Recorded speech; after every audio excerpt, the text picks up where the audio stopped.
All right, guys, welcome to episode number 13 of Rooting for Laundry. I am your host, Johnny McDonald.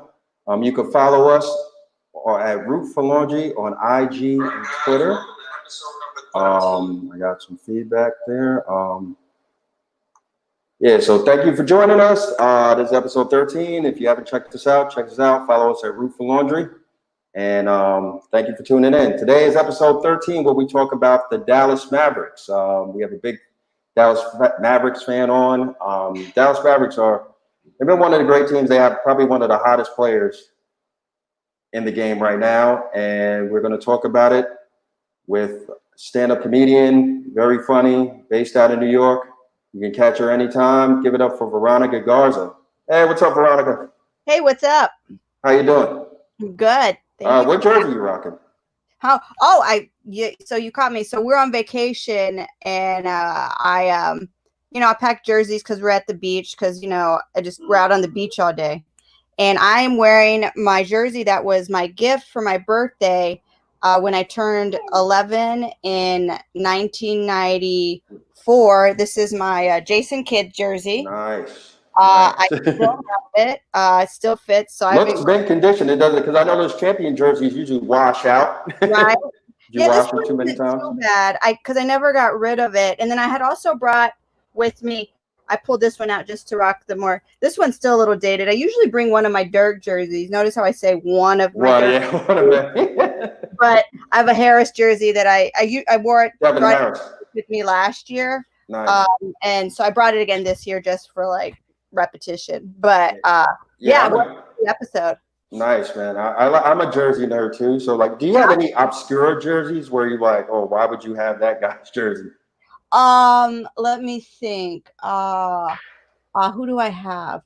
Like a Rasheed Wallace on the Atlanta Hawks. a Melo Nuggets jersey, or as I like to say, when he had promise. Yeah.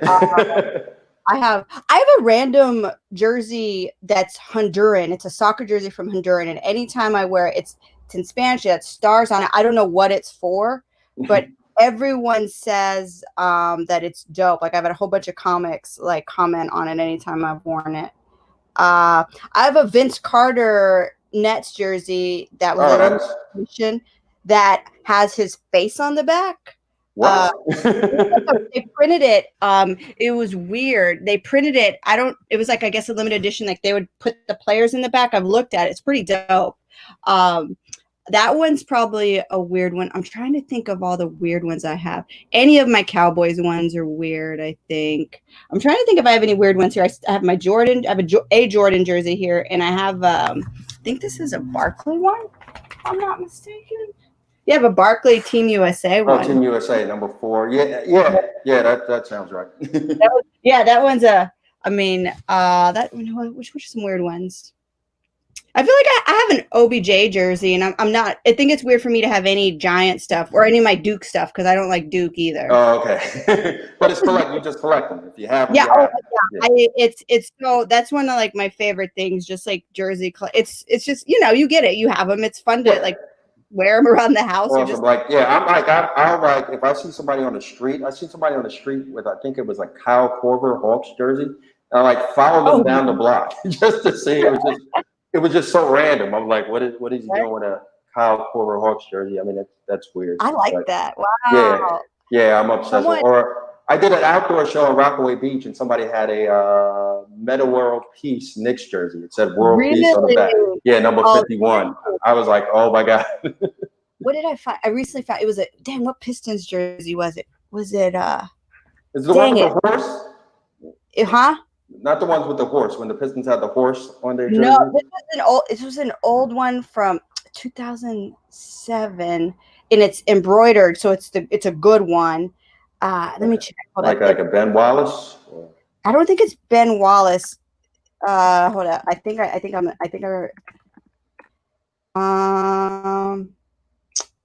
gotta look. I like how I'm blanking now, and I'm like. I know, but you'll think of it. Just when I ask you questions, just blurt it out. I'm cool. Yeah, and I'm like, it's gonna hit me. I'm just gonna message you tonight at midnight. Go, it was so and so. But I remember going. I found it in Dallas for $4, and I looked at the resale value, and it's $45. Wow.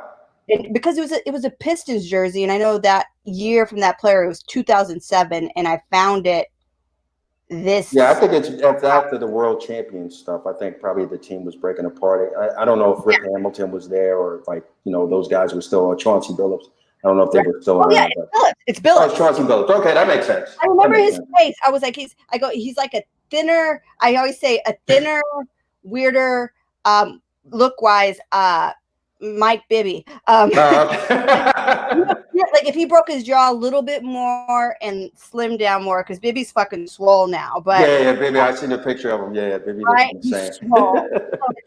Chauncey Billups. I was like, I knew it was Bill. That's who it is. But I found this jersey there, and I'm like, I don't need that. But yeah, that's a weird one. I just watched. I'm pretty sure. I don't know if you have watched it yet. A Kid from Coney Island, the Stephon Marbury documentary. It's on Netflix right now. No. I have it on queue. I haven't watched it yet. Okay, when you get a chance, it's watch. Chauncey's on there, so it's like, that's like when you brought that up. I'm not ruining anything for you. No. I was toying with this weekend, and I was like, read about it, and I shut myself off. Like, don't yet. Yeah, so you'll have a good time. It's great. Yeah. It's great. Yay. So. All right, so let's get to the reason why we're here. You're a Dallas Mavericks fan. You're born in Dallas. How did it become to be? Okay. I was born actually in Houston, but my parents moved to Dallas when I was like, almost 2 years old. So I grew up the Mavs, like you thought I was a Spurs fan, which I was like, no. Yeah, because I saw the jersey. I remember I first met you. Like, no, I love. I that's even a weird one. I don't like Duncan, but I have his jersey. Yeah. Respect also. It's Tim Duncan. But I feel like the Mavs. I can't tell you when the first Mavs game I ever went to, and even if I were to ask my parents, maybe they remember. They've always been just a part of my life. Going to see the Dallas Mavericks play at Reunion Arena, like I right away knew about like Rolando Blackman, like when I was like 3 years old. Yep. Eric Harper, Mark Aguirre. Mark Aguirre, and going to the games as much as we did as kids, there were times where we got we met them multiple times. Nice. There was no one else also at the games, but you got a whole row to yourself. So apparently what happened is my dad, my parents grew up in South Texas. He moved to Dallas, I think in like 78. And he eventually got this office job, which he still works at to this day. Wow. In like 1981, his boss, as soon as the Mavs, they acquired the franchise in 1980. So my dad's boss got tickets in 1980. And his boss, up until his death, I think maybe like 4 years ago, had season tickets every year for the Mavs. Wow. So part of my dad's just like a perk was he would take my dad to games, and my dad would have great seats. And if he didn't go, he'd ask my dad if he wanted to take us. So we went to Mavs games all the time. It's just always been a part of my life, going to these basketball games and seeing players. That. Wow.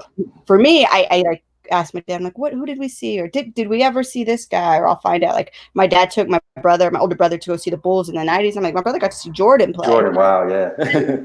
That's cool. But I did get to see like Clyde Drexler play, which was a big deal to me. That's cool. He's on the Rockets? Yeah. And also I got to see Akeem because of course, and being born in Houston, I was also kind of a fan of the Rockets, but also that was fun right there. Yeah. So they've always been like this was before American Airlines Center, going to Reunion Arena and seeing the Dallas Mavs, these cheap seats, a team that sucked. And we would when they won, it was great. When they won a game, it's like, oh my God, yes. Yeah, it was that little hope you have at the beginning, because we'd always be like, we think they'll win this time. No, they wouldn't. But being a kid and having that much optimism and watching basketball, it's one of my earliest and I think funnest memories. That's dope. I remember like in the early 90s, they lost 11 games. They won 11 games one year. Yeah. Yeah, that's like, it was like pretty bad. And that team was bad. But I'll start the timeline from, I guess, when Jason Kidd got drafted in 1994. He was second overall pick, Glenn Robinson the first pick, right in front of, and then Grant Hill the third pick. So Jason Kidd comes in with Jim Jackson's already there, Jamal Mashburn, the three J's. And It looks like on paper, it's like, oh man, this team is going to be young and good for a long time, but it didn't work out. They didn't get along. Like Mashburn and Jackson had riff. And it wasn't about basketball. It was about fucking Tony Braxton. What I heard that's not true. I heard like that's some like there's really it's like I watched something on YouTube. I guess YouTubes are facts, but I think I know what you're talking about too. I know which one you're talking about. Yeah, I think it's SB Nation where he says it's not true. And Tony Braxton had an album coming out at the time, so she might have used that to boost her record sales. Like, all right, it's up to you. If you want to think I have a relationship with both Kidd and Jackson, then it's up to your interpretation. But that was a big rumor. But also, because I used to see them because they used to practice at SMU. And a friend and I, this was like, we were involved in a lot of random summer stuff, and we would do a Frisbee competition, which is the lamest shit ever, I know. But we would have to go practice at SMU. And when we went, I remember once I heard basketball, because the sound of like that, the sneakers on the court. And I'm like, oh, I'm going to go into Moody. And the Mavs used to practice there. And it was Jason Kidd, Jim Jackson, and more than I would see like girls there watching, and they were not worried about practice. They were trying all the time. And I'm just like, they were young and just not focused. Yeah, absolutely. Yeah. When you're that age, 20, 21, 22, it's like, it's hard. Right. Exactly. And I saw that, and I remember trying to get their autograph, but I had already had Kidd's autograph like 3 other times. I'd met him other times. What is it? I would just remember my friend and I, the ones that were doing Frisbee. I'm like, that's that. And then she's like, what are those girls? I'm like, they're talking to him. And the guy, I specifically remember telling them where to go, where they were telling the girls where to go after practice. So that they weren't I mean, Tony rumor aside, like they weren't focused on basketball. So, and I mean, I get it. Yeah. I mean, that's. Oh, well, that year, the Kidd's rookie year, the Mavericks go 36-46. The next year after, they go 26-56. Oh, it was then bad. 96, 97, that's when they start, like, they're going to break the team up. They trade Kidd to Phoenix. Yep. In return, they get Michael Finley, which is good because Michael Finley's like, he was a big part of the up and up. And then they trade Mashburn to Miami. And then they have they trade Jimmy Jackson to the Nets, which was like this huge, like 9-player deal. And then you end up getting Sean Bradley. Sean Bradley. Who, like, every time you see Sean Bradley, he's getting dunked on by somebody. Bust. It was just like, I feel like as a Dallas fan, we try to like black those years out a little bit. That was the portion, because right after that is when we start to get promised. And even then it's frustrating, but like, that's why you picked it up at the right time. Yeah, but Sean Bradley, I mean, he plays a pretty long time. I guess if anything, he's serviceable. I mean, he's not good, he's not bad, but he's at 7'6". You can just throw somebody in there, collect some fouls, maybe block a shot at. Yeah, I mean, guys, when you see guys that tall, it's hard for them to like maintain success. I mean, you saw Yao Ming, who I thought was great when he was healthy, but for the most part, he was injured. Zydrunas Ilgauskas, not as tall, but he's like 7'2". 7 something. Like, he's another guy, like tall guy that just hampered by injuries. If you remember George Murison, that is like, he's 7'7", can't stay healthy for anything. It's a lot of it just goes to, in general, people that tall get injuries. Like, what is it? The world's tallest guy that was 7 whatever, almost 8 feet tall, right? Yeah. He died because it was a kneecap infection, because it wasn't his body. Like, that's in. No person is supposed to be that big. Like that's just a feat of nature. And so if a regular person who's not playing basketball can't survive like that, how do you expect someone whose body is consistently used as a wall? Yeah, that's what it was. And Manu Bol too. Manu Bol's another one. I mean, I think Manu Bol too. That's because he died rather early. And I mean, and that's part of it. Is it sucks that their body is ideal for this sport, but it can't like produce the way you would expect it to. It can't keep up. The upkeep is so hard just being that tall. Yeah. So they break the team up 97. They end up finishing 24 wins. not good. 97, 98, they move on. They get 20 and 62. So it's like looking bad, really bad. Yeah. That's when we got Dirk. I'm gonna get up to that now. The 98 draft day was big because draft day you get Dirk Nowitzki. Well, he's drafted 9th overall, but it's a trade between Dirk Nowitzki and Tractor Trailer from Michigan. Yeah. Who also ended up passing away not too long ago. But yeah, that's the building block. And then you get Steve Nash too from Phoenix. Right, he comes over. Yeah, and then you get part of the trade was they got Phoenix ended up getting the draft rights to Sean Marion. Yep. So like Sean Marion ends up, you know what he does. So now you got to build it like the team. I didn't know Dirk was going to be this good. When you got Dirk, you didn't know anything about him, right?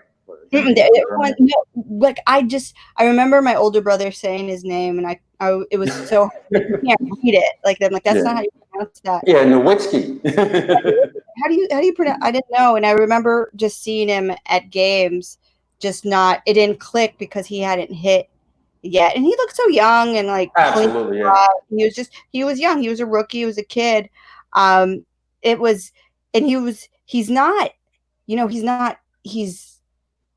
It's weird. I usually don't like players like him because it's not fancy.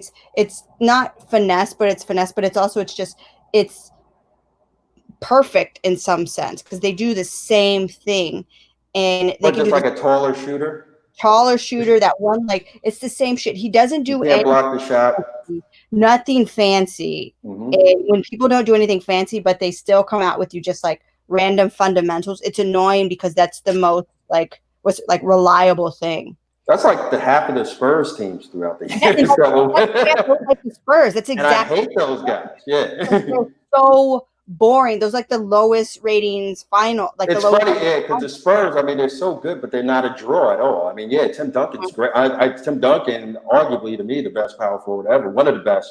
With his, like winning all those championships, like in different periods, and just a basic guy. Very basic game. And it's basic, but it works. And I think that's the most annoying thing about it because you can try anything you want to get around. It's like this guy's not going to be stopped. And so he was boring. Like that's exactly what I was going to say. That's why I didn't like watching the Spurs because something shiny or just something like that. Like something he just tall, just clean. It's very just a good player all around. And it didn't pop for me. So go ahead. I'm sorry. I'm just saying, I think usually like around like maybe like 2000, 2001, I was really kind of but that's when they were starting to catch their fire a little bit. Yeah. So 88, 89, that's Dirk's rookie year and Nash's. So they got Nash and Dirk and Finley. But at their infancy, they end up winning 19 games. Right. And, it's the start. You don't know what's going to happen. So, January 2000, Mark Cuban buys the team. Mark Cuban. Yeah. And Mark Cuban's another big part. Probably the greatest, one of the greatest, if not maybe the greatest owner of a sports franchise to me right now because he's so passionate about the game, so passionate about the team, and he's willing to do anything to like not only win. He's not a tyrant. He doesn't not like George Steinbrenner was back in the day. Like, oh, you win or you're fired. It's really more of a he's like a cheerleader, so to speak. The team was like, we were talking about it earlier. He was just, a billionaire, a tech nerd that, made all this money in the 90s during the .com, bubble growth or whatever explosion. He made, he sold this, broadcast.com to Yahoo, made billions of dollars from it. And he's been a huge basketball fan, a nerd. And his goal was to just own part of a team, and the Mavs were super cheap, and we've already discussed why. Yeah, $285 million. That's that's nothing. That's nothing. And he did it. He didn't do it as a business thing. He did it because he wanted to be an owner. He wanted to have this accessibility to the players, and he loves the game, which I love the game, so I get it. And I remember when it was a big deal all over Dallas. It was on the news. Like, he's closing the deal. This guy who's Mark Cuban. As soon as he bought the Mavs, he went in Reunion Arena, and Reunion Arena is where they formerly played. They now play, as everyone knows, is the American Airlines Center. He went in, he looked at the locker room, and he saw the kind of like player morale, because they were they just weren't It's different. Yeah, they didn't care. At this time, he put in money. He was like, "What?" He basically went like, "Whatever you guys need, tell me, so I can provide it." And he created this game room, and I think he bought all of the Mavs like PlayStations or PlayStation. Yeah, it's like PlayStations. Wow. So they could like before just to like become like you want them to want to be at work and to want to like relax when they're not working. Nice. He kind of opened up that dialogue of just like I'm here basically for you, and money is not it's not a concern for him, which it that does change a lot when someone gives a damn about you. Oh, absolutely. That's it. So like, yeah, Cuban comes in, changes the culture, and Yeah. like I said, things are on the up and up. Also brings in Dennis Rodman for a period of time. Yeah, Played and 12 games. Yeah, I like Dennis. So he went to school in South Dallas. So Yeah, that he's a was native. That's what, yeah, I think that was part of it because I know the Bulls released him. He went to the Lakers the year before that, and he yeah. was just floating around. And then he's from South Dallas. Like he went to South Oak Cliff High School. Actually, funny. I used to play AAU basketball, and we used to practice at that high school. Oh, nice. And it's on. I forgot what like Polk and like there's like Garza Street on the side. So for me, I always like that. Oh, that yeah, because it's in there. that was like the whole like connection for me. So yeah, having him in Dallas was cool. It was great. Yeah, just 12 games, but it was cool nonetheless, Had him. We just wanted one block. I mean, that's really all you. And then the team improves in that 2000 season. They end up winning 40 games. So it's like it's all right. It's a big swing from 19 to 40. That's a big, it's a big jump. So you got a new like lease on a franchise. So it's pretty good. It felt good. It was like it was a hot time because winning 5 games was dope, but 40, it's just Dallas was at a high right there. Yeah. So the next season, 2000-2001, they won 53 games. That's big, and they make the playoffs for the first time in 11 years. So that's a long time. So now you see the big three gelling. They have their own big three with Dirk, Nash, and Finley. Right. And it's really like showing like, oh, this team is really gelling. It's coming around. It's really good. And but we didn't get past the first round, right? No, that first they beat Utah in the first round. We did, and then we get eliminated in the second, and then the next by the Spurs. First round. All right, I think I'm jumping ahead of you, but I think it's okay. Yeah. It becomes frustrating because we get to the playoffs, but then it's like you get in the door. It's like you get in the club, but then you forgot your ID, and you get your ID like 3 years in a row. And that's frustrating. It's like, do I even go in anymore? Like, what's keeping me out? But sorry, I remember the rejection. Yeah, so it's 2001, and that's their final year at Reunion Arena. So talk to us about that.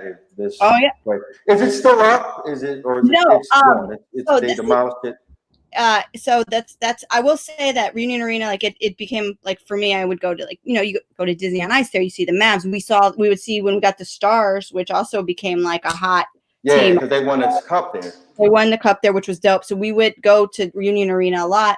Part of it was like, Reunion Arena is old. It was just cheaper just to buy something new. And there was this part of area called Victory Plaza. They envisioned it as like the Times Square of Dallas.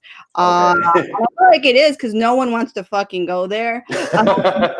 Like it's lame, but my high school graduation was at Reunion Arena. Oh, okay. They hadn't. I graduated high school in 2002. They hadn't demolished it yet. They just had just closed it, and they were using it for all the events. Somebody had a church event there. Contracted there. And so American Airlines Center was they built that in this new Victory Plaza area, kind of right outside of downtown Dallas, not far from Reunion Arena either. But I remember we were supposed to have our high school graduation at American Airlines Center, but it was on a contingency thing. Like this was the first time they said, well, if the Mavs are in the playoffs, you guys won't be able to graduate there. And some people were like, well, that's why don't you just book it? I thought that was hilarious, but I was like, that's cool. So my graduation was at Reunion. My high school graduation was at Reunion Arena. Which for me was like it as a basketball fan. It was, I'm on this floor. It was dope, but so Reunion Arena was still around for a couple years. and they finally demolished it a couple years ago, because what happened was Dallas didn't want to front the bill for the demolition. So Dallas, like this, whoever council was hoping and banking on a movie, like a movie set coming in and using it for like a demolition explosion scene that would pay for the explosion, and nobody had interest, so it just eventually was just demolished. I think 2011 or 12, maybe. Now, did they blow it up, or did they just? I think they just had to come in and knock it down. If I'm not, because I wasn't there when they knocked it down, which I'm kind of glad. But they had a couple of things. Like apparently they wanted Prince to perform there at some point during the Super Bowl, but I don't remember what exactly the story was behind that. But I know that people didn't want to knock it down. And I remember running past it when it was empty a couple years, just like outside of it. It was just taking up space. Yeah, like a lot of weeds growing around it. Yeah, it would look, very cool now. I think if, someone could have done something to it. Apparently, no, they've demolished it, and it is now they call it Reunion Park or something. Oh, so it's an outdoor facility, outdoor park. And they still have like random events there, but nothing. Oh, that's cool. Yeah, but it didn't have the history. Like when Cowboy Stadium, the original one, when they knocked that down, it's like, why knock that down? But definitely knock down Reunion Arena. We don't need those memories. Yeah, bunch of bad memories. Yeah, but it starts off good. The next year they moved to American Airlines Center, not to be confused with the American Airlines Arena in Miami. Right. So exactly. And it's a facelift for the franchise because they get these cool new uniforms now. Like you have the old ones and then they change them to the new ones. Yeah. The navy blue and the star and the horse. Right. And it's like, even though I like the throwback ones for once in the blue to bring them back. I actually like those now. They bring those back. Yeah. No, it's just a throwback. I like it. The new ones I get. Did you see the I guess they have like a fan design competition. Oh God, I hate the graffiti. Did you see the graffiti?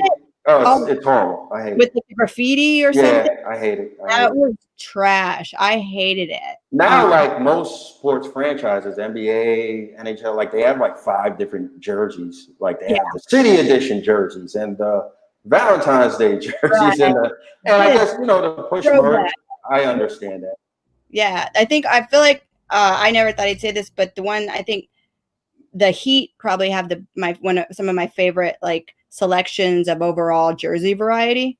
Oh, with the white on white, Yeah, I don't know what I'm like. Okay, I think because they always put that little Miami feel to it. Yeah. So I like the new Miami, like the Miami Vice ones. Those are dope. Yeah. Those are those should be their permanent jerseys now. Like those are sick, but like the ones this year, I saw it and I thought it was a joke. I personally hate that design. It was like a gradient. It was a lot of like someone just fucked around on Photoshop. Yeah, all these. It was too much. I'm like, I can't watch like Luka like this. Yeah, all these jerseys. They like it's merch. So but I don't know who the hell is buying them, but the Mavs fans are. I mean, the Texas fans are loyal, so we buy any stupid shit people get out.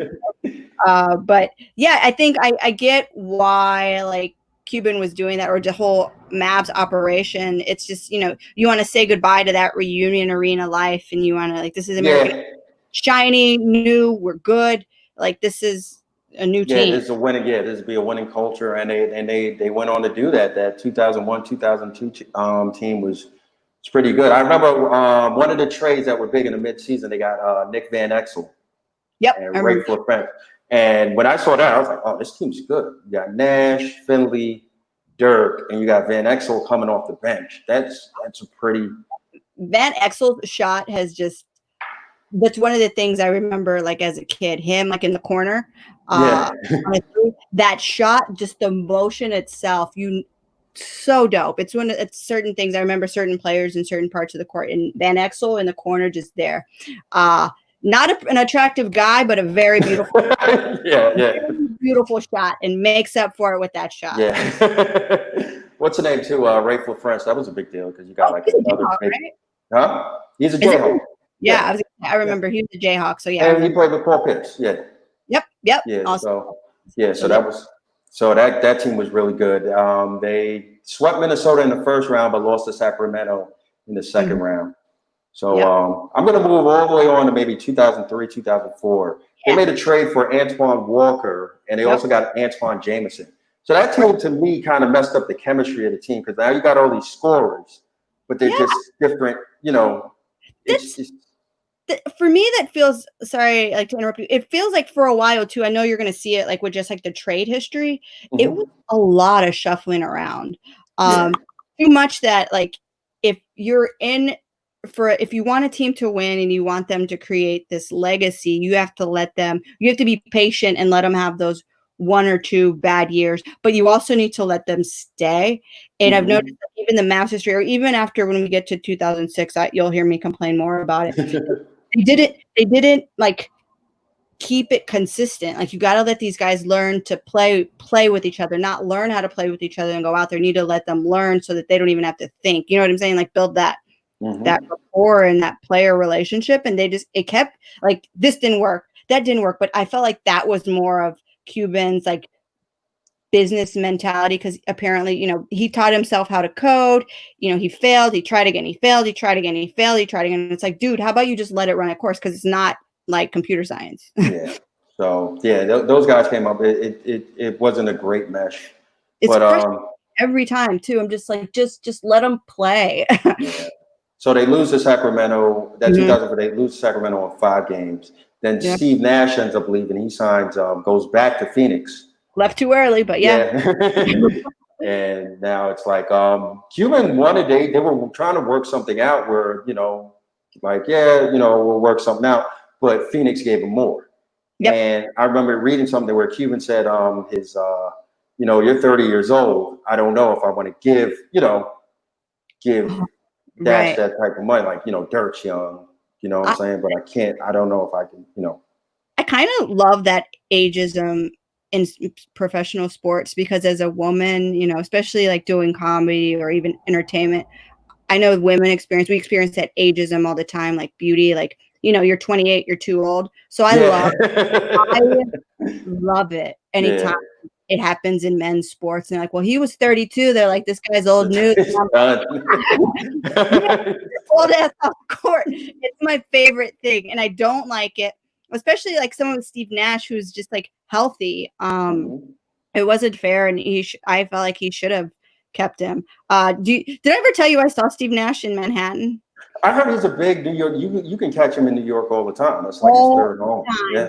Never lived in Dallas while he was playing for Dallas. Not once did I see him in public. Always saw him at the games playing on the court. I go outside of my job one day. This is in 2000. Is this 14 or 15? I'm walking in Lower Manhattan, and outside of Chipotle is fucking Steve Nash. All 6 foot, 6'3"? Yeah. He's there with like basketball. He has like basketball gear on and a backpack. So, oh my God. So like he's kind of giving himself away. Chill. And I'm just like, there goes. And my friend, who also was from Dallas, was working down the street from there. I'm like, down the corner is Steve Nash. She's like, I'll be right there. She's like, I'll be right there. And I mean, he was gone by then, and I didn't want to like bug him, because it was New York. Of all things, New York City is where I see Steve Nash. I mean, now you'll probably see him more because RJ Barrett is his godson. So so you'll crazy. When he said that, I'm like, what? Okay, all right. I'm like, he's probably why we had, because my job in Manhattan, the office, I haven't been there in now 4 or 5 months. The office is right by MSG, and they're putting so much stuff up for RJ. They were like, I mean, that's all we have. I Heart NY was like I Heart RJ, in like orange and blue. It was cute. I loved it. I'm like, this is adorable. Yeah, I mean, we're trying to keep somebody here, so you got to show them you love them. I get it. So, all right. Steve Nash leaves, but they also bring a key guy, Jason Terry. Yep. Six man. Yeah, everybody loves JT. So, gosh, he's just everything. The way he stepped up. You'll know what part, that one shot over the Heat, and he's just kind of does this little spin, like the spin after like that. Like, like, yes. Yeah. He's I'll shut up, but he's definitely like it's exciting. Yeah. Yeah. So I'll fast forward to 2005, 2006, where Dallas wins 50 games. They sweep Memphis in the first round, beat San Antonio in a hard-fought 7-game series. Then they beat Phoenix and Steve Nash in 5 games in the Western Conference Finals. So they finally make it to the finals. They play Miami, where the Miami team, you got Shaq, you got Wade, and a bunch of I wouldn't say has-been, but just guys that really been around the block. Antoine Walker, Gary Payton, Jason Williams. Yep, Gary Payton. Just they just been all over the place. So, and they won 2 games. The they Mavs won the first 2 games and then lose the fourth straight game. Right there, that we won the first 2 games. All right. And so where were you when all this happened? Did you? This was my senior year of college. I was graduating. So I was, preparing, to go back to Dallas. So I knew that the Mavs were playing well, and I was super excited about that. And then friends from high school, they would invite us. Like I'd go out and we'd go watch the games, of course, at bars because I'm 22. I can drink now. I could drink beers with my friends. It was cool. That was cool. And watching the Mavs win. And I remember the 6th game. I remember going to what is the name of this big bar? I'm sure it's shut down now in Dallas, but a whole bunch of us went, and it was sad. And I had this, I don't have this Mavs shirt anymore. It was a cool Mavs, vintage, like ringer tee or something. And I remember wearing it, and I was like, okay, maybe they'll change it. They'll change it. And it just hurt. It hurt a lot, but also I'm one of those people that's just more like, you know what, this is not the first time we're gonna I remained optimistic. I mean, I got pretty drunk that night, but I was sad because I care. I really this. To be there, being 6 years old, 5 years old, going to games where it's the 3rd quarter and they're down by 35, and your dad's like, you know what, you want to go home, you got to get up early for school the next day. And no one, kind of, giving a damn, to seeing a packed bar, seeing packed watch spots, or just even the people buying tickets and going and carrying. It's weird. It was weird to see that transition. And it was also, for me, I was scared. I'm like, well, I hope this doesn't end next year. Yeah. So because sometimes it's hard, for teams to get back there. So yeah, and it sucked. And I mean, it's because it felt so good to go that far. And I mean, we were still kind of the Cowboys weren't doing great, but I mean, for a lot of us, it was still recent, the 90s Super Bowl wins, and we were ready to rage and parade. Yeah. I was super excited because I could drink. I'm like, oh, I can, get drunk and go to the parade. I'm excited to go out. And it just, it was hurt. It hurt a lot. Yeah. It was a breakup. Yeah. So we'll move on to the following year, 2006, 2007. They win 67 games. Yeah. That's a lot of games. Yeah. They're right. Dirk wins the MVP. Yep. First regular season MVP, cements his kind of the building his legacy. MVP, that's a big deal, Then first seed in the West, best record. And then the playoffs happen, lose in the first round of Golden State in 6 games. Right. 8th seed wins, first seed. What are your feelings then? You're like, it's shitty. It for me personally, because like I told you, I went to school in Kansas. So I mean, I'd been through this is going back to even watching the Mavs lose, seeing a team lose. My freshman year in 2003, the Jayhawks went to the championship and they played Syracuse, and that was the one year that Melo played. Yeah. And it sucked. One and done for Melo. Yep. Yeah. I mean, also we deserve to lose. Kansas missed 14 free throws in that game, but it's that feeling of making it that far, and then Roy Williams left for North Carolina. Yeah.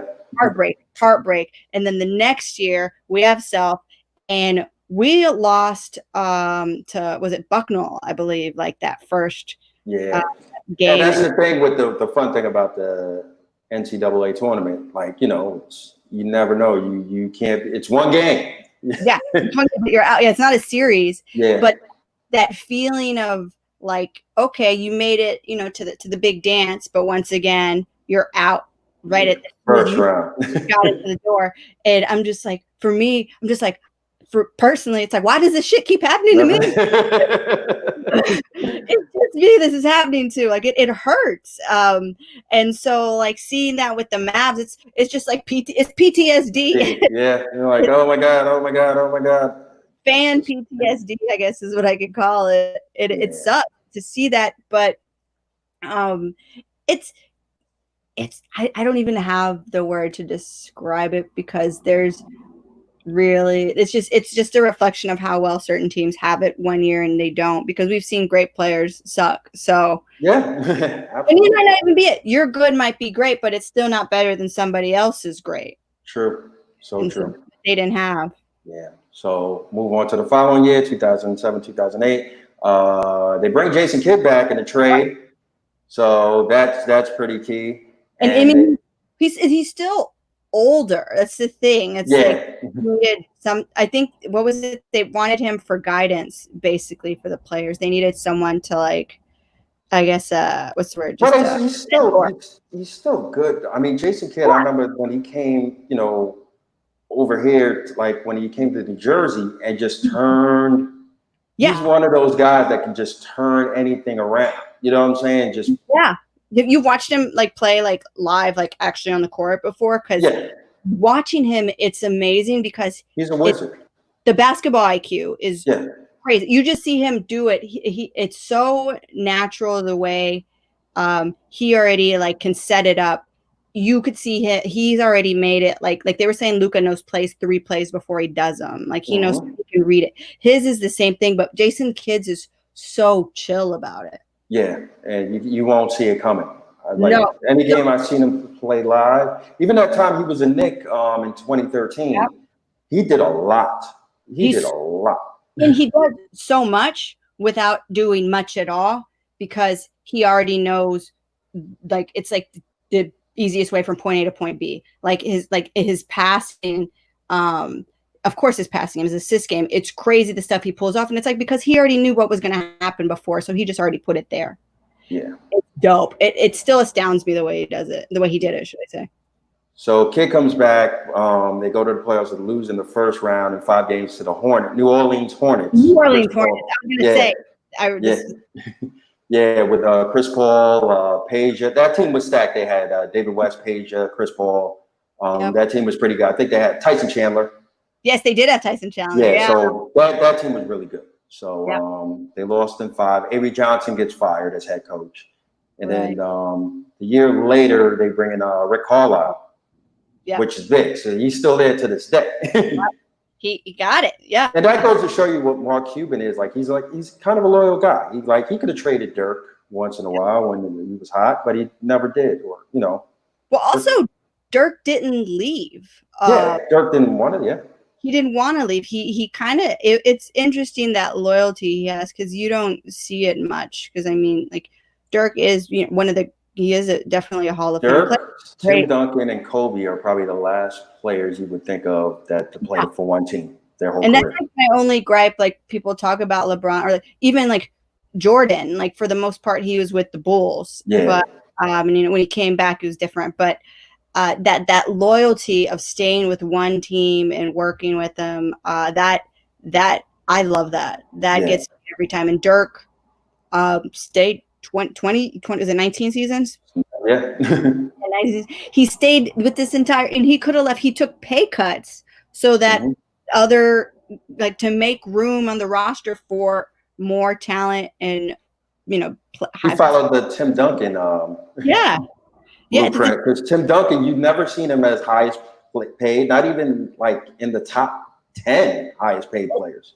Nope, never. But they love that. They love their team and they're loyal, and that's like leadership that teams, like players. I don't know if young players really see that anymore, because they're more obsessed with, coming in and right away trying to establish themselves as a player and get a ring. Like the only person I've seen that kind of came in and grew with it, I feel like Steph Curry kind of did that. Yeah. It was funny because he was, when he got drafted, He had 1 year where I think it was injury prone. I never knew he would be as good as he was. I didn't see it. Even in college, I remember with Davidson, he had that crazy 2008. Yeah, he had that crazy tournament. And that was I was the like, year that Kansas won, because he was the annoying little skinny ass guy that was everywhere. There's like a 15-minute video of just Steph Curry craziest shots at Davidson. And that Kansas game, I was just like, if we could just get past this guy, everything else would be good. Yeah, but that was a crazy. I didn't know Steph would be this. I didn't know he was this great. I didn't know he was gonna. It went from Steph Curry's NBA player. I'm like, he'll maybe find his way to everyone else trying to keep up with him. Mm-hmm. And he's like one of the last players I've seen that kind of is trying to stay there. I mean, I feel like Patrick Mahomes is doing that, but that's in football. Yeah. But, that same mentality and the fact that Dirk had that, I think a lot, like it also, like, your fans will end up being there for you because you already said, hey, I'm going to be there for them. Yeah. So it's pretty amazing what Curry's done. So now we'll move on to the 2010-2011 season. I mean, there's trades. Caron Butler comes in. Also, so that's big. They also make a trade for Tyson Chandler. So we just talked about Tyson Chandler as a Hornet. Now he's a Maverick.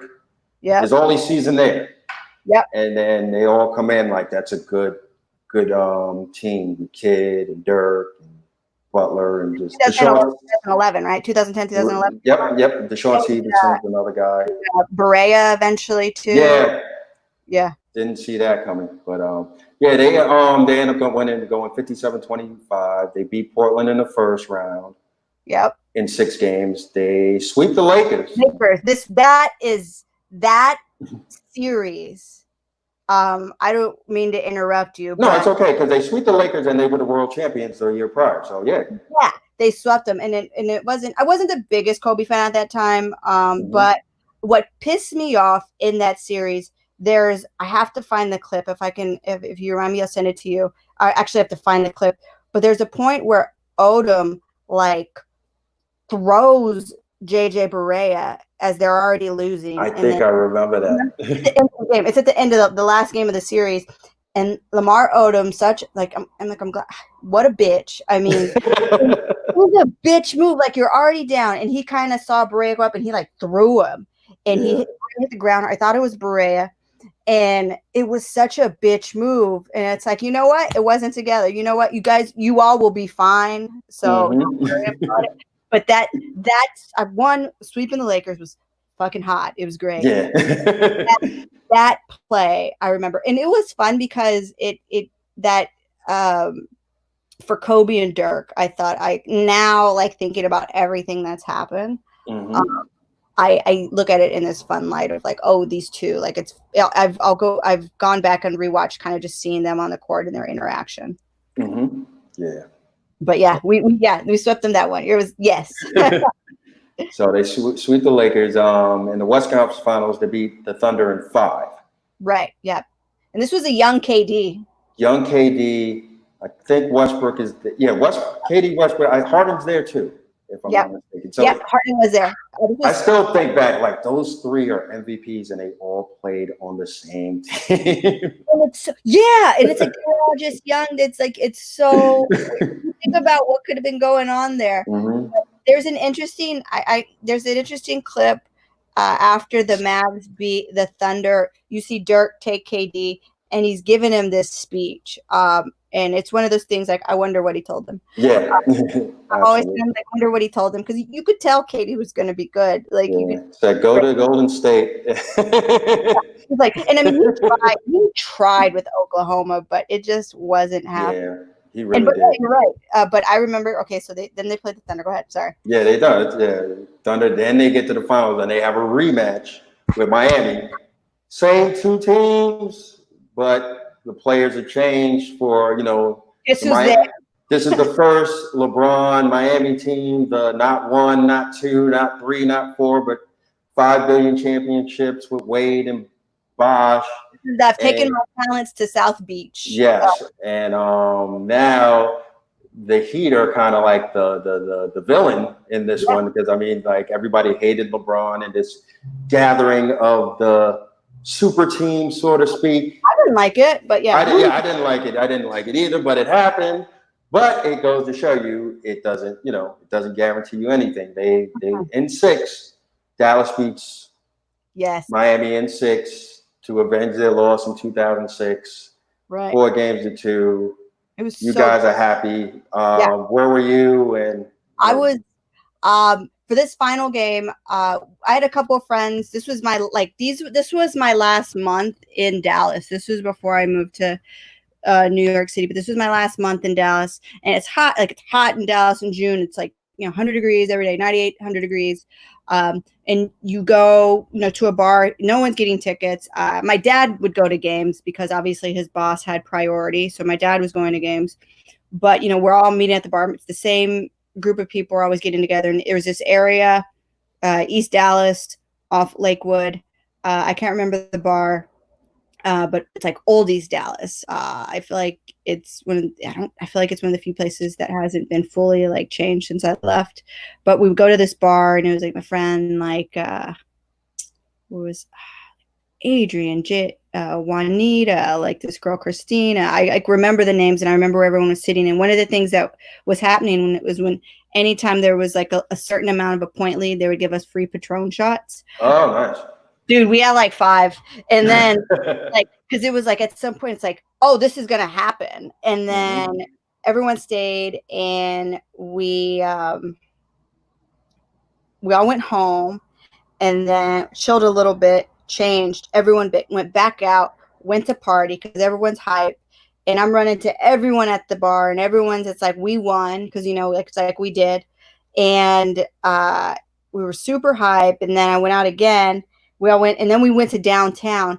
And at that point, I was too drunk, and I told my friend, "Let me out of the car," because I had one friend was like, "I'm gonna go celebrate in the street," and I was like, "Yeah, let's go." And they were going somewhere, and I was like, "I'm too drunk. I'm not gonna get into wherever we're gonna go right now. I know this." And I was leaving to New York like that next weekend, so I just went home, woke up hella hungover the next day, and like prepared to leave Dallas. And I remember they said that there wasn't going to be a parade. The city said that they didn't put any funds aside for the parade. Oh, wow! The parade costed like $420,000. So being the man that he is, Mark Cuban said, "Run the parade. I'll pay for it." Nice. And he paid for the parade. I did not go because what would have been their option if they didn't have a parade? I guess they celebrate in the parking lot or something like that? Nothing. They were just going to be like, "Oh, celebrate the Dallas Mavericks." Like, that's it. They didn't. Oh, God. Wow. They were saying, the city said something like, "Oh, yeah, we don't have it in the funding." And Mark Cuban's like, "No, these guys worked. Like, we're having a parade." And I didn't go to the parade, which I wanted to, but I did not go. And there's this. This is kind of sad, but interesting. So that Sunday night, like I said, I was out. Everyone was drinking. I was drinking as part of Dallas on the Knox Henderson area. I guess a girl was one street over from one of the bars. She was like walking home. A van came and picked her up. She got kidnapped, and Mark Cuban was offering like a $50,000 reward for anyone giving details to like rescue her, because he's like, "No, we're a city. This is like my city. I take care of Dallas. Celebrating my team, my boys winning." He was very like, he takes care of Dallas. Like, he does it more than just the Mavericks. He does it like for the city as a whole, which is great. But that is that's what happened. Wow, that's it. Mark Cuban, like I said, he's very, very, very great. Like I said, probably the greatest owner like I've seen. Just does everything and anything. He loves what he does. It's crazy how he throws money around. He doesn't just like throw it away like stupidly. Yeah, it doesn't seem like it. Wouldn't seem like. No, I mean, he gets his fines every now and then at NBA games, and he's like, "Whatever." He'll sit in the front. He'll sit too close to the court. He'll walk by the court like, "Hey, what are you doing?" It's passion. But my mom she works with the city of Dallas. She's worked for the city of Dallas for the past 27 years, and she used to work at this rec center that was right by the projects, right by American Airlines Center. That's a historical part of Dallas. That's like where Mexican families first lived when they went to Dallas, like historical. So it's these projects. So she's there, and there was this old field back there, and she coaches like kids, like any sport that's there. And Mark Cuban's right-hand friend is Charlie. I can't remember his last name, but it's Charlie something. And he showed up to talk to my mom, and my mom showed him, this is the field, that would be the other field. And he's like, okay, well, what do you need? And she's like, I would need uniforms. I would need to rent a van for the kids. I want to buy the kids shoes. I want to buy bats, gloves. I want to take them out to eat after, make sure their family, can go to the games. And he goes, all right, I can give you this much, but let me call Mark. He calls Mark Cuban, and Mark's like, he just tells him, he said something like, how much is it going to be? And I think it ended up being like not even $300K. And Mark's like, tell her she'll get it. Wow. And he just, and that's baseball. He just, one, it was making the area around American Airlines Center, like it shows that he's helping in that community right there. Mm-hmm. But yeah, he's a fucking like great guy. And I know we hate the rich and I know we hate billionaires, but like, I never got that from Cuban. I was like, yeah, never have. He's so dope. And like little things like that. Like it's like little stories of like, where were you when Mark Cuban, did you hear this? It's like Chuck Norris shit. Yeah. It's like that with him. And I think you learn, like if all owners gave a fuck that much and let their players, not get mad at their players for being themselves, I feel like we would be a lot more, I think sports in general would be so much further along progressively, even like in the environment we are now, I think, if that makes sense. Yeah, no, I totally agree. Yeah. Totally agree. Yeah. So after the championship, that's basically it. Throughout the years, I just put together after the finals wins, the next 4 out of 5 seasons, not as good. I mean, they make it they fail to make it out the first round, the 4 out of 5 next coming seasons after the championship. So nothing, they're very mediocre. And because Dirk could have opted out of his contract at that point, and he was a free agent, and he didn't do anything. He didn't do anything all summer. He didn't reach out to anyone. He let the Mavs come and negotiate. Because what happened is after that championship year, apparently you'll see it, the way they built the team or the way they traded, they kept trying to get players for 2 or 3 years instead of, like I said, longevity. I'm like, just try to make your players happy, because like 3 of the dudes left that were part of the championship team. Chandler left. Yeah, Chandler was like 1 year. Yeah, 1 year. Did he go to the Knicks? No, he didn't. He did go to the Knicks. I was like, you all got him. Yeah. Barrea left, and it's just he didn't want to cough up and pay money to keep the guys, because it was more of an ageist thing too, and even because Dirk, a lot of guys were at at the peak, like Lil Pat, like Sean Marion, Deshaun Stevenson, Caron Butler. They were all really on their way out. And he could have just kept, we could potentially, try for a second year if you actually just pay these guys just to stick around 1 more year. And he was dead. Even the management or operations were trying to keep it at, we're thinking 2 or 3 years now. It's just like, guys, keep your players happy. Give us 2 in a row and then, fucking bounce. But they were not thinking like that, which sucked. But I will tell you this, it was a lot more fun to go to games during this time. Yeah, absolutely. Yeah, winning cures everything. And people were going, like, it was not like the Mavs that we nonstop sellouts, and probably people happy because you won the championship. That's the thing, once you see it happen, you're like, I got to be a part of this. So like, you go to more games. Winning cures everything. And then we got Vince for a little bit. Vince always makes a pitch. I forgot how many teams he played for. After he left the Nets, I forgot how many teams he played for. He's been around the block.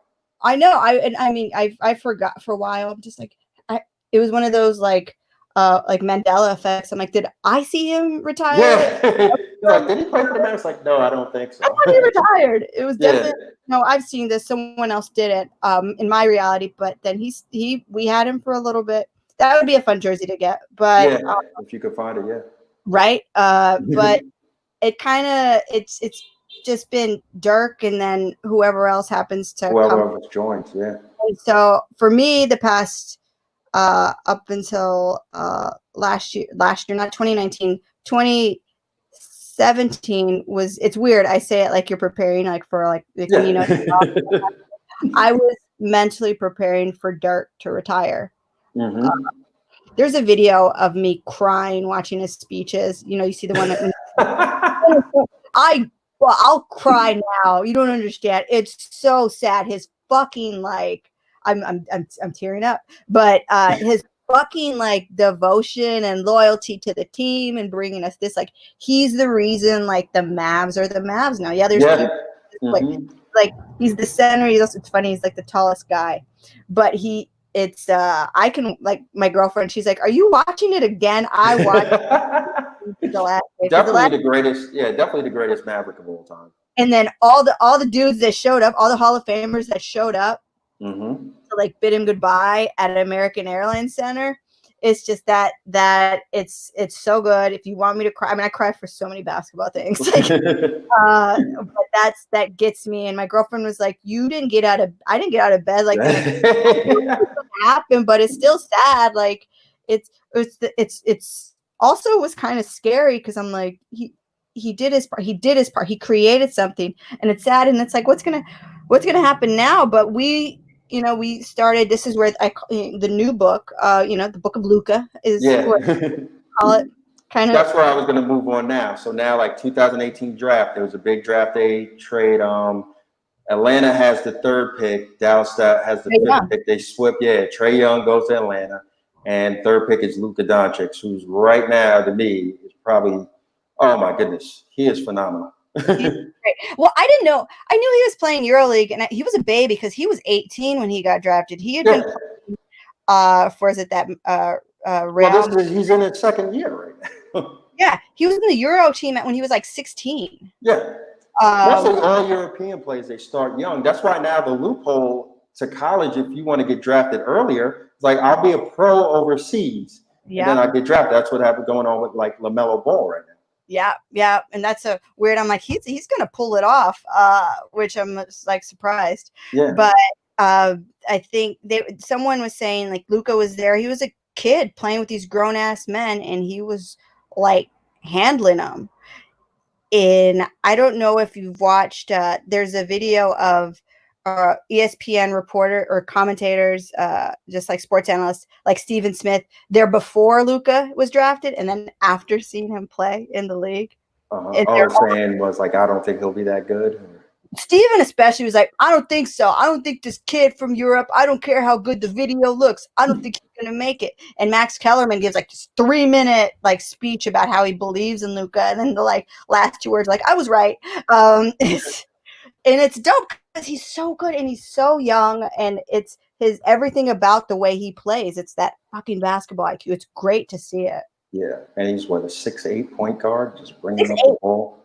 Yeah. These tall guys with their ball handling skills. I think it's usually just because they have them as point first, and then they grow just tall. Yeah. So that's like why Zion, another beast. That's why Zion is a great ball handler, because he, up until I think he was 14, he was like 120 pounds, like 5'5". I just had a spur. Anthony Davis too. They say Anthony Davis I think in high school was a guard, like a point guard. Yeah, and these guys grew, 17. 16, 17, have these foot growth spurts and our foot in like inches growth spurts. And now they're just like these dope, like, they're just weird. I call them like a mix, that weird mix of a guard and a forward. It's dope. Yeah. So, so now like, Luka's going to be like, he's phenomenal. We'll see what happens. I mean, when the season actually happens, I feel like this season doesn't really count, but when things are back in play, I'm hoping, there's a lot of promise in Mavs land, is the way to say it. Absolutely. Because now on January last year, got the trade from the Knicks for Kristaps Porzingis, which like now he sits out. Remember, he was out for a year, like basically 18 months with his Achilles injury. And he's another tall guy, 7'3". Right. You know what I'm saying? But is one of those always in comparison to Dirk, like a tall shooter. But KP, I mean, as a Knicks fan watching him come up, I was like, this guy's like just phenomenal. Could block shot. He plays defense. He can drive to the rim. He can step out and shoot the three. He was like, I thought he was going to be, still had to be better than Dirk. I mean, granted, like when he left New York, it was kind of like, it's kind of weird because like he was just getting grumblings, Right. It's like you're feeling it out. I was like, it's like, KD's an asshole. So like you think, I mean, you're hearing all sorts of things, and then like when they made the trade, I mean, of course, New York didn't get any value for him. You know what I'm saying? But no, that does suck. But then him coming to the Mavs, like, well, all right, now it's all right. Okay. Yeah. And it's like, we'll take it. Because at first, as a Cape, I was like, screw him, you can go. I don't care anymore. But now I'm watching them together. He's healthy now, and him and Luka look so great. And it's like this team's going to be good forever. They're both young. Yeah, it's fun to watch, and I mean, it's who knows? It might take another 2 or 3 years before it fucking gets there. But it looks really good. Yeah. Yeah, I'm like, if you got one, because a lot of times, like Dirk did it, and he was just working with everyone. It was built like around him. He did it. It's not that he carried on his back, but it was like a main. So you can have one guy, and just if all these guys come together, like Kobe could do that shit too. Yeah.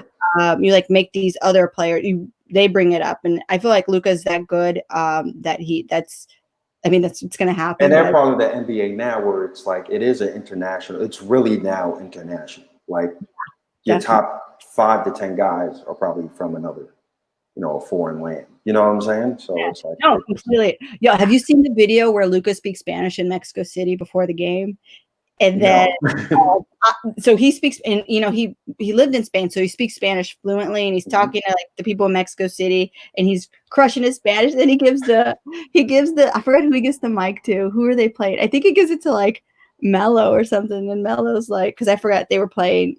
I forgot who they. I forgot. It's a basketball without borders or something. It's something weird because you know how sometimes the NFL goes to London, but they have that one game the 2 teams will come right. Play. Yeah, so they were, and I thought it was Melo, and he was like, "Gracias," and that was it. Because like fucking Luka goes, "Gracias a ustedes para venir y verlos." Oh, he's killing it. Perfection, and then I was like, "Gracias," and then it's the funniest thing ever. It's just Luka like that too. That overall, like Tim Duncan's like that overall. He's also a smart player, like mature, probably mature, like mature way. Yeah. So seeing something like that, it's more like you watch basketball and you pay attention to what they do off court. That shit like that is the funniest thing.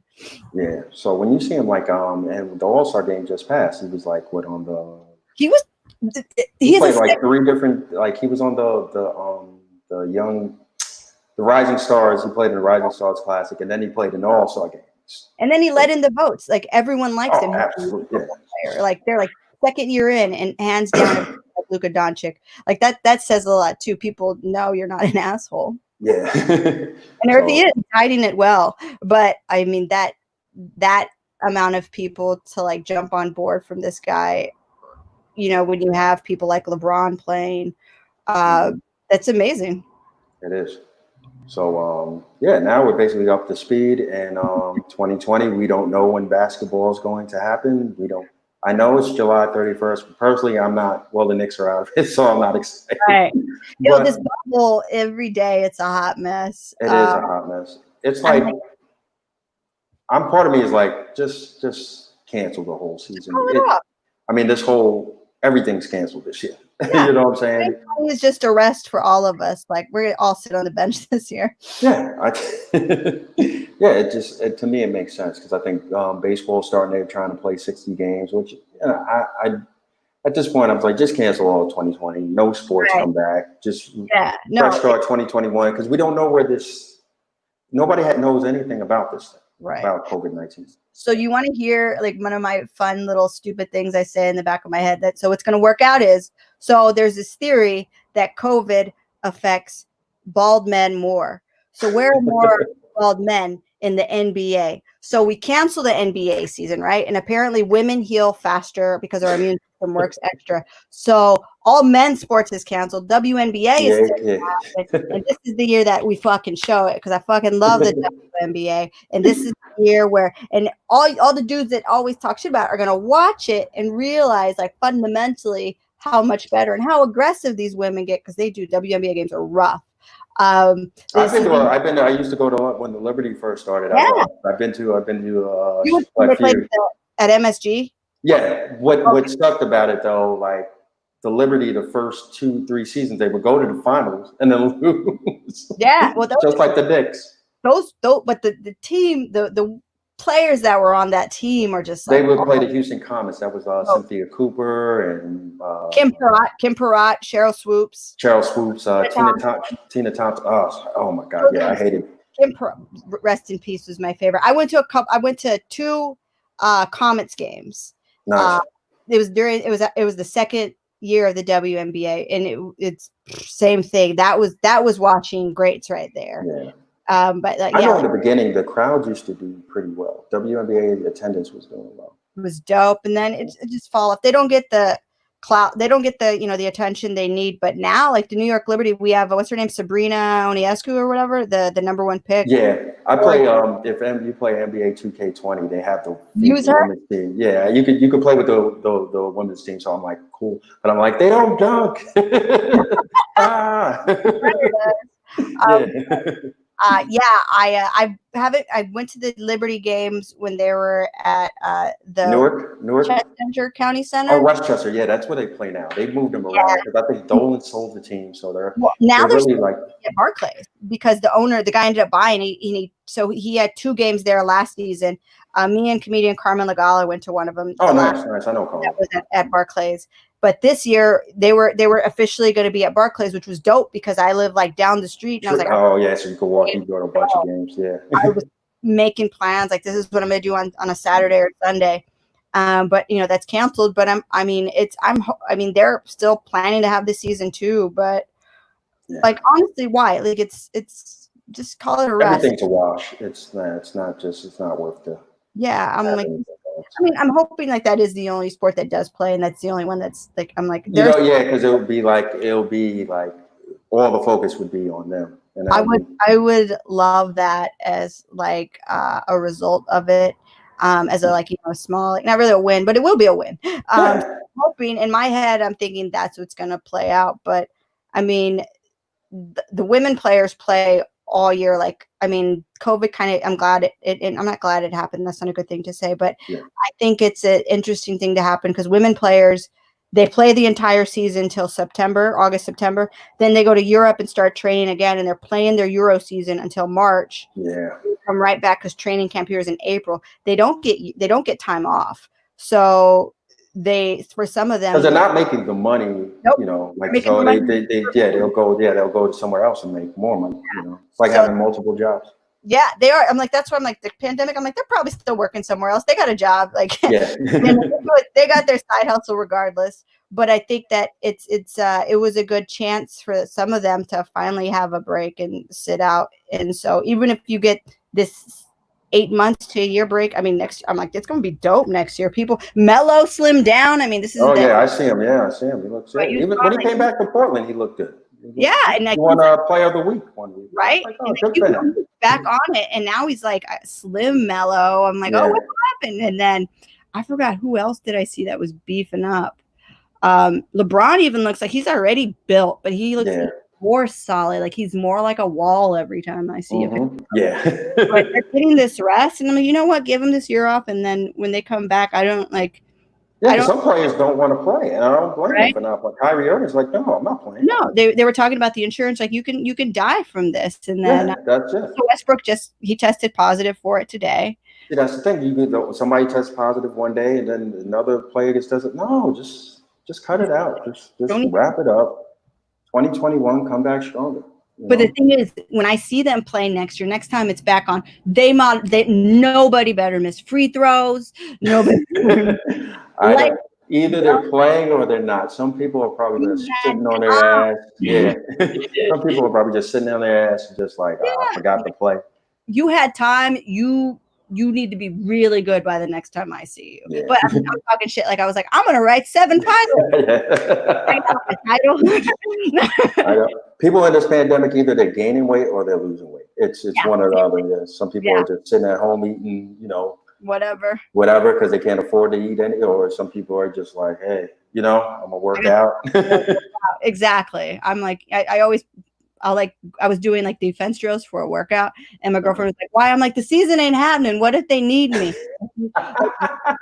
You know, what if like ESPN 5, like this is just me. So I'm hoping, like, you don't know, this might be my chance, man. You never know. So they watch some weird shit on ESPN now. So like, you know what they do?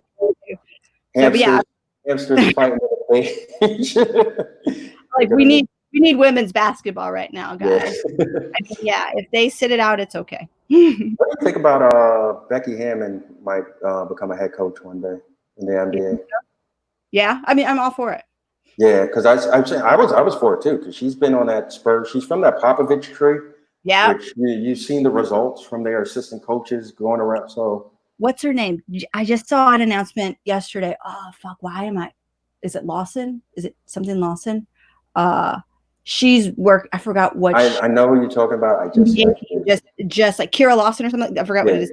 She just was announced as part of like one of the main coaching staffs for an NBA team. This was just like announced like yesterday. I did hear something like that. So, and I think it's great because I think I don't know what it is a different brain in some sense, not to be like biologically there, but like women see basketball different than when you see men. It's like, you know, we can't dunk. So, I mean, for the most part, we can't dunk. So what are we going to do? And it's, you know, you want to break this idea that all you have to do is dunk, especially when the game's faster, where, you know, we don't have these big men like they used to. And the ones that we have, like Zion, I mean, yeah, I think the NBA is like kind of positionless now. You have like a lot of more big men. I think Dirk, to me, is one of the guys that started the trend of big men shooting on a regular basis.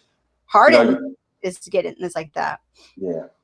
And it's I think it'll be they're not going to rewire basketball, but it'll be a fun way of keeping it, you know, faster, I think also. Yeah. And the NBA is such a progressive league. They'll be all for it. You know what I'm saying? It's not like yeah. I mean, I do miss watching like hard defense in the 90s and like hard fouls, because now it seems like you can't really put your hands up. Yeah, that's right. All the games are like 130. So I got bored. The 7-foot center shoots like 10 3-pointers. Yeah. Put your hands up. That did annoy me, but that's like the old, like me, like being the old lady, being like, oh, that's not how we used to play. Yeah. I feel like the women coaches, they have a more progressive approach to it, and it is going to stay faster. And I think it's going to hit back to a lot more fundamentals, which, you know, I think it's kind of boring, but also like I love WNBA, it's fundamentals, but I don't think it's boring. So it'll be interesting to see how it changes. And then I think there are going to be more women coaches. It'll be dope. No, it'll be dope. Yeah, absolutely. All right, Veronica, thank you for joining us. You got anything you want to plug? Nothing. I think, well, yeah, see me, come look on my social media, which you've been posting this entire time. To get info, I'm going to do a half hour next week, the 22nd, for the Hot Festival, which was supposed to be in Manhattan at Dixon Place. It's a historical performance center in Manhattan, but because of, you know, Corona, I'm going to have to do it online, but I'll do half an hour. I'm most definitely going to talk a little bit about basketball, and there will be sports references because that's what I love. But it'll be at 7:30. So just check out my social media for the link and hit me up if you ever just want to talk sports. Thank you for asking me to do this. No, when I thought this, I thought of you for a while now, because I know you're a big fan, and we've talked basketball before. So this is totally dope. So always, I think that I don't talk to comics about a lot, but a lot of times if it is, it's usually sports, because me too. Same. Yeah, that's like an icebreaker for me. So, and there's nothing wrong with that. I mean, as long as you know you didn't shit talk my Cowboys, even if you don't like them. Like, it's all right. All right. Thank you so much, Veronica. All right. Thanks again. All right. No problem. Bye. All right. That was Veronica Garza. Go check out our show. And thanks for joining us. Once again, follow us at Root for Laundry, IG and Twitter. Stay tuned next week. I'll cover another team with another guest. All right. Thanks a lot. Later.